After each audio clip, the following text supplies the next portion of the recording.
So anytime I run into a problem where I have a situation, I always try and think of how can I prevent that from happening in the future. Is there something I can do differently? Can I be better prepared with tools or repair equipment? And so that's what leads to a lot of the stuff that you just saw.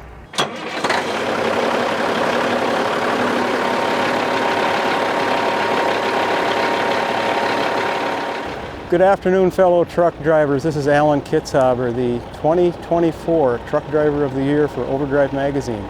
We're at the MATS 2025 show. Now we're going to look at my truck, which is a 95 T600, and I've driven this truck since it was new in January of 1995, and it's got a Caterpillar 3406E engine in it, 550 horse, 13-speed transmission, and a single drive axle with a tag axle.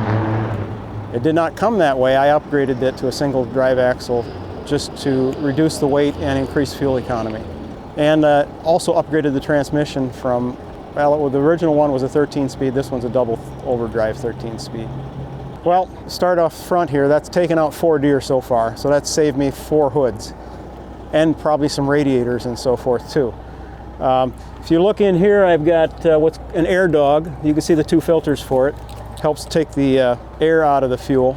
And behind here I have a Arctic Fox inline hydronic fuel heater for in the wintertime that'll warm your fuel. So I haven't bought any kind of diesel fuel treatment ever since I put that on. So it's been on there for like 15 years. Got a train horn. Everybody needs one of those, right?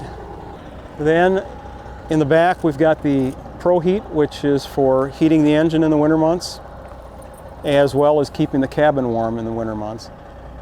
And then I also have around on the other side, you'll see I have an APU, and there's the condenser for the APU. It's got a sliding 5th wheel. If you look here, you can see that this is not a drive axle. It's just a dead axle, tag axle. Then coming around on this side, there's a fuel tank that I have, which that fuel is just strictly for the ProHeat and for the APU. The APU is mounted right in here. That way I can use diesel number 1 or a highly treated diesel fuel in the wintertime, and those will always start. If I can get those started, those will warm up the fuel. The ProHeat will do its job, and the truck will start and we'll be good to go. Since I'm from Wisconsin, we deal with some really cold temperatures at times, and too many times when we had really cold weather, I'd have fuel that gelled up on me. And even if I put in more than the recommended amount of anti-gel, I'd still get gelled up. So that prompted me to put the Arctic Fox on. And the other thing about having this separate fuel tank here is the fuel that I use in there is a tax credit for that fuel. So there's a little bit of savings tax-wise. And then there's also, you can't see it here too well, you might be able to see it right up through here. There's an automatic greaser. They're up underneath the catwalk. Is where the manifold is for the greaser. It's really hard to see.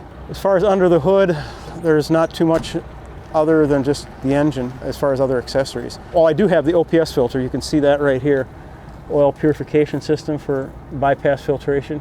Yep. You can see the filter, that green one.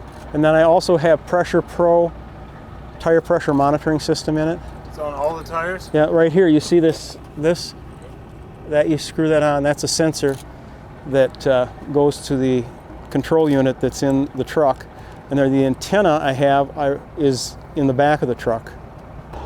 You can't jump in the passenger side. Oh, you can't? Okay. No. I didn't get a bunch. I don't know if tipping this down will maybe make it a little easier to see. And then on this side I just took the seat out and built a box so I can put the cooler on, and I have a place to keep my atlas and my logbook and other things. Box full of gloves. Just was more efficient storage. And then of course I got the microwave with the DVD player, the TV. There's a refrigerator down underneath here, and then I made this up so I have a kind of a desk to work on. That actually was a part of one of the articles that Todd did. Just keep learning. Anyone who stops learning is old, whether at 20 or 80. Anyone who keeps learning stays young. Just a reminder to keep learning. Keep your brain supple. No, I don't think I did mention that I have 4 million miles. Actually, I don't. It's 4.1 million miles.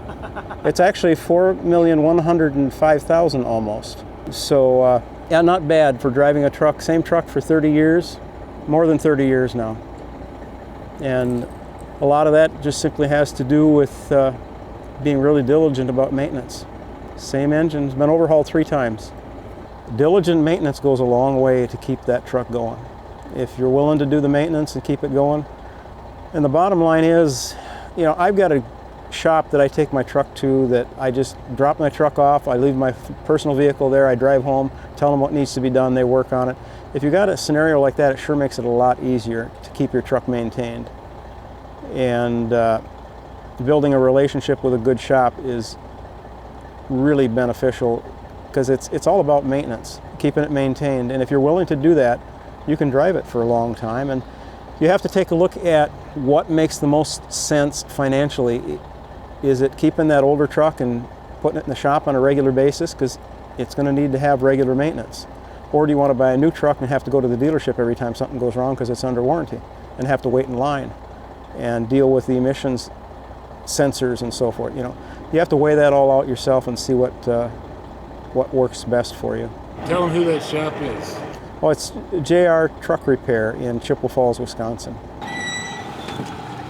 There is one other thing that I could show you. On this side here, I'm gonna open up the side box. Another thing that comes in really handy. I'm gonna have to move some stuff to view it. Right there you can see a hose reel. It's about 150 feet of hose there. That comes in handy every now and then. And it's plumbed into the truck so I don't have to hook anything out, just pull it out. And it came in really handy when you had trailers that needed to get cleaned out. I could go all the way back into the trailer and then just with air clean it out. And then right here is where my spare alternator is, in a box there. So I have a spare alternator with a pulley mounted on it, so if it goes bad, you can fix it right then and there. I think you've thought of everything. Well, as you do your job, whether it's truck driving or otherwise, you're going to have problems. You're going to run into problems.